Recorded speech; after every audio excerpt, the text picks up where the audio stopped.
What's your happiest memory on the face of the earth? Really and truly, that's a vital question for you. I watch quite a few Hallmark movies because the elderly lady for whom I am caring loves, loves Hallmark. And I haven't ever seen an unhappy ending on Hallmark yet. And I once met a guy in his 60s and he said, I watch Hallmark Channel every day with my wife because I love a happy ending. Well, I guess we all do. It's so good to have you with me today on Paint a Beautiful Picture. We're going to talk today about living and loving. I think a lot of people in the world have it wrong. I genuinely do. You know, the whole Hallmark, everything is rosy. I mean, you have a few minor problems and misunderstandings along the way, but they're pretty easily resolved, and in the end, everything works. Wow, man, don't I wish that were the way it goes, but it doesn't. I'm just telling you right now, that's not how it really goes. Love is a battle. Love is a challenge. Love is a sacrifice. If you don't believe it, talk to anyone who has a 6-month-old baby and talk to them about how much sleep they've lost, how much me time they've had.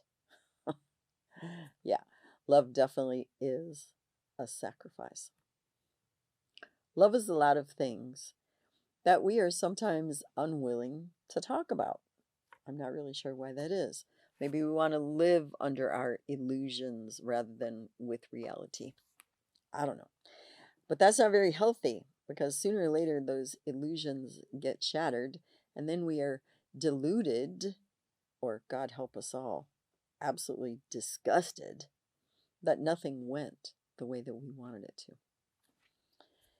So let's talk about living and loving.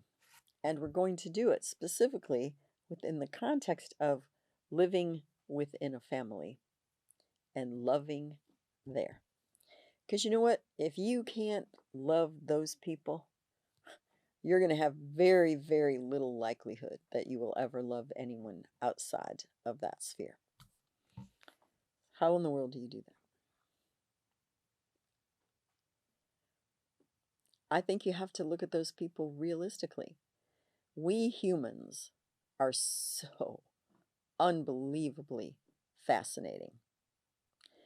But that very element that makes us so very interesting and fascinating involves our frailties, our problem areas, our weaknesses, and truthfully, even sometimes our, excuse me, whew, and even sometimes our debilitating broken parts.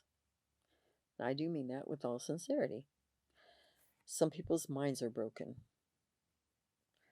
Some people have horrific illness. They can't change it, and it's very debilitating. I mean, there are kids in the world who have cystic fibrosis and cerebral palsy and childhood cancer. There's so much stuff in this world,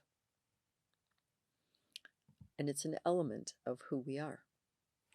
So, in loving, accepting, cherishing, participating in each other's lives, it's going to involve some bad stuff, some rough stuff, some less than pleasant stuff. So we're going to go back to that baby. That baby's so sweet. I mean, babies are so cute. And there's when you wash them nicely, you know, they smell so sweet and their little skin is so soft and new. But you know what? Babies puke. Babies spit up all over everything. And it's disgusting and it's hard to get out. Babies poop all over stuff and they pee all over the place. I mean, babies are messy. Wow. If you don't know that yet, you haven't spent much time around a baby. And babies are a lot of work. For serious, man, there's a lot of clothes to wash and a lot of meal preparation. Even if you're nursing them, that's hours and hours and hours out of your day just to feed this little person, much less all the other parts. Babies are a lot of work. That's what I mean. You have to take this realistic, balanced viewpoint of there is really awesome stuff and there's some pretty gross and disgusting, yucky stuff. And this is humanity from the littlest to the oldest. So, in that family unit, when you live with someone and you love them, you know there are great parts and there are yuckier, less pleasant parts. This is reality. And you don't love them when things are great and hate their guts when things are bad. Of course, if you grew up in a really dysfunctional home, that might be what you think, but that isn't how it really truly does work. When we really do live in an atmosphere of love, we love someone on their good days and their bad days. We love their best, extraordinary, amazing stuff. And we love, not necessarily love their junky stuff, but we love them through it. And we love them while it's happening. And we do care for them and care about them, even in that part there. Okay? So, when we live in the context of love, we are giving. Love does not take and take and take and take and take and take. Me, me, me, me, me, me, me, me, me. No, that is not love. That is selfishness. Love is unselfish. Love thinks about what is best for the other person. Love extends itself for the welfare and well being of that person. That is love. And so love is generous and love is giving.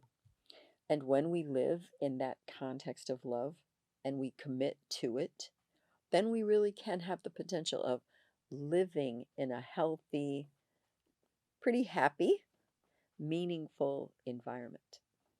As a parent, that is within your scope of control. I will never back down from that.